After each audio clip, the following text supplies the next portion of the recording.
Aduh, apa hal motor aku ni berat sangat lah. Macam rebannya. Asal? Motor aku syok berat. Boleh jalan ke tak boleh jalan? Sekarang boleh jalan. Masalah macam bol. Lain kali cek dulu sebelum nak pergi. Ayah buat apa ni? Kau ikut je lah aku pergi bengkel member aku depan ni je. Lain kali tanya ni, pemain sebenar ni. Macam air kosong campur air koroi lah.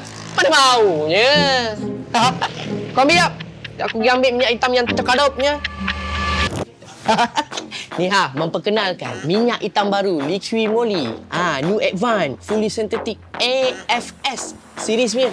Yang bagus ni, ketiga-tiga minyak hitam ni genuine tau. Ni Tal, T400. Sesuai untuk motor macam kau. Jenis gasak, 10 kilo pergi kerja balik kerja. Aku kan suka minum kopi. Betul? Dia macam kopi O. Ni pack kopi ais kau untuk T410. Sesuai skuter macam kau, yang jenis tak nanti bawa kelas.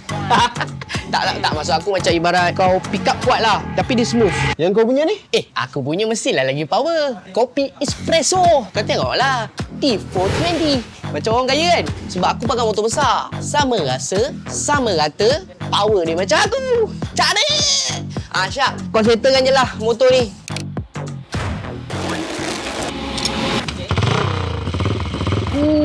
Sedap gila bunyi dia. Macam motor baru. Memanglah. Dah sebelum ni kau bagi minum air koroi, mana tak seduh motor kau.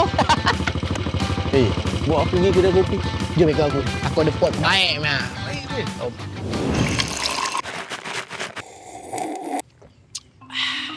Ui, baik lah kopi ni. Ni, mana aku nak dapat minyak tu? Benda simple kot. Pakai jari, tekan dekat handphone, kau cari Liqui Moly Series B Sparkner. Dekat situ, kau boleh pergi beli minyak hitam. Kalau kau nak senang, kau pergi je dekat workshop yang ada enterprise. Kat situ pun kau boleh beli. Okay? Jom lah. Ni sekejap lagi hujan, sekejap lagi orang nak pergi cerating lagi ni. Jap. Asal motor aku tak hidup